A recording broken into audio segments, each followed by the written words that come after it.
MBA चायवाला के बारे में शीर्ष अज्ञात तथ्य। निस्संदेह भारतीय लोगों में अपना खुद का व्यवसाय शुरू करने का चलन है।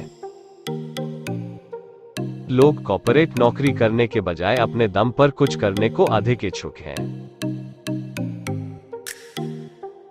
एंटरप्रेन्योरशिप के इस नए माहौल में आपने एमबीए चायवाला के बारे में भी सुना होगा। यदि आप इस नाम को पहले से जानते हैं तो आप इस व्यवसाय के स्वामी को भी जान सकते हैं। जिन पाठकों को यह नाम नहीं पता है उनके लिए मैं आपको बता दूं। एमबीए चायवाला मूल रूप से मैकडॉनल्ड्स या डोमिनोज की तरह एक फ्रेंचाइजी आधारित खाद्य श्रृंखला व्यवसाय है। इस अद्भुत उद्यम को प्रफुल्ल बिल्लोर नाम के एमबीए ड्रॉपआउट ने शुरू किया है। उन्होंने अपना खुद का टी स्टॉल शुरू करने के लिए एमबीए की कक्षाएं छोड़ दी।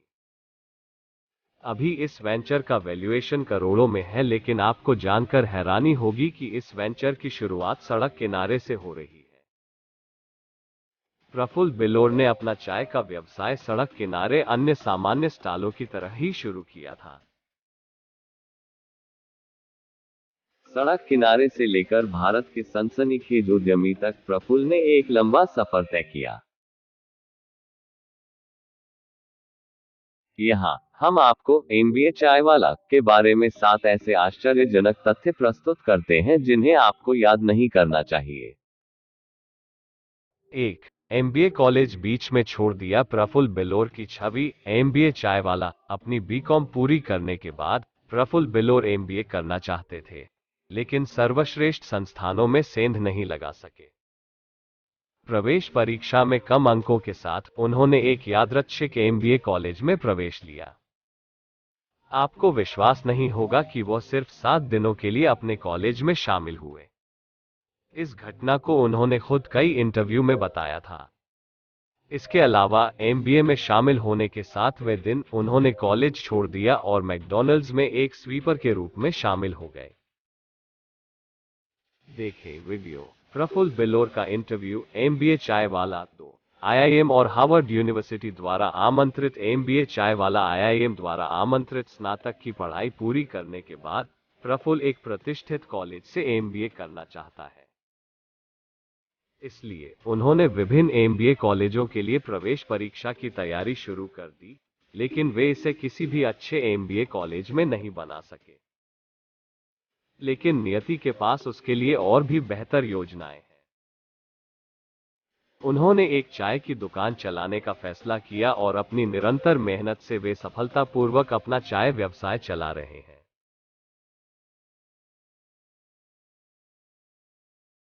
एक बार वे प्रतिष्ठित कॉलेज में प्रवेश के लिए परीक्षा में सफल नहीं हो सके, लेकिन कुछ वर्षों के बाद सबसे प्रतिष्ठित कॉलेज आईआईएम अहमदाबाद और हार्वर्ड विश्वविद्यालय ने उन्हें बिजनेस पर भाषण के लिए आमंत्रित किया। 3. बिजनेस शुरू करने से पहले एमबीए चायवाला के मालिक की अजीबोगरीब नौकरियां। नौकरी के दिनों में एमबीए चायवाला की तस्वीर। बहुत कम लोग जानते हैं कि प्रफुल्ल बिल्लोर ने अपना उद्यम शुरू करने से पहले कुछ काम भी किए हैं। स्नातक की पढ़ाई पूरी करने के बाद वह एक सेल्समैन के रूप में एमवे में शामिल हो गए। वहां उन्हें प्रति माह 25,000 रुपये का अच्छा वेतन मिलता है। एमबीए प्रवेश परीक्षा में असफल होने के बाद प्रफुल्ल ने एक ब्रेक लेने और देश की यात्रा करने का फैसला किया। विभिन्न शहरों की यात्रा करते हुए उन्होंने अहमदाबाद में रहने का फैसला किया और वहां उन्होंने मैकडॉनल्ड्स में हाउसकीपर के रूप में नौकरी की। इसके अलावा हाउसकीपिंग स्टाफ के रूप में उनका वेतन केवल 37 रुपये प्रति घंटा था। काम के प्रति अपने पूर्ण समर्पण के साथ उन्हें पूरी फ्रेंचाइजी के प्रबंधक के पद पर पदोन्नत किया गया। बाद में उन्होंने यह नौकरी छोड़ दी और अपना खुद का व्यवसाय शुरू किया। 4. एमबीए चायवाला के संघर्ष की शुरुआत। एमबीए चायवाला के मालिक की तस्वीर। आज एमबीए चायवाला भारत में प्रसिद्ध फूड फ्रेंचाइजी ब्रांडों में से एक है, लेकिन एक संघर्षपूर्ण कहानी है जिसे आपको भी जानना चाहिए। नौकरी छोड़ने के बाद प्रफुल्ल बेलोर ने चाय बेचने का व्यवसाय शुरू करने का फैसला किया। इसके अलावा उसने अपने पिता से यह कहकर 8,000 रुपये उधार लिए कि वह एक शैक्षिकी पाठ्यक्रम करना चाहता है। उन्होंने 25 जुलाई 2017 को सड़क किनारे अपनी छोटी सी दुकान खोली और चाय बेचने लगे। अपने व्यवसाय के शुरुआती दिन उसने केवल एक चाय बेची। कम बिक्री के लिए उन्होंने पाया मुख्य कारण संचार की कमी है। इसलिए उसने खुद ग्राहक के पास पहुंचकर चाय बेचने का फैसला किया। प्रफुल्ल ने अंग्रेजी में बातचीत करके अपनी चाय बेची और लोगों को आश्चर्य हुआ कि एक छोटा चाय बेचने वाला अंग्रेजी कैसे बोल सकता है। धीरे धीरे उसका व्यवसाय अच्छा होने लगा और वो अपने व्यवसाय से अच्छी कमाई करने लगा। इसके अलावा व्यापार शुरू करने के 1 महीने के भीतर उन्होंने एक दिन में लगभग 10,000 कप बेचना शुरू कर दिया। लगातार कड़ी मेहनत और लगन के बाद उन्होंने अपना पहला कैफे एक अस्पताल के बाहर खोला और बाकी इतिहास है। वर्तमान में उनका व्यवसाय 5 करोड़ रुपए से अधिक के कारोबार के साथ चल रहा है। 5. प्रफुल्ल बेलोर पर आने वाली बायोपिक। प्रफुल्ल बेलोर के साथ सिद्धार्थ मल्होत्रा तस्वीर। यह तथ्य भविष्य के उद्यमियों के लिए सबसे आश्चर्यजनक और प्रेरक तथ्यों में से एक है। पारुल यूनिवर्सिटी में भाषण देते हुए प्रफुल्ल बेलोर ने खुलासा किया कि धर्मा प्रोडक्शन उनकी जीवन कहानी पर एक बायोपिक बना रहा है। हाँ, आप इसे पढ़ें। मशहूर निर्देशक करण जौहर धर्म प्रोडक्शन के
और अब वो भारत में या बाहर किसी भी बिजनेस स्कूल में पढ़ाए जाने वाले सर्वोत्तम उदाहरणों में से एक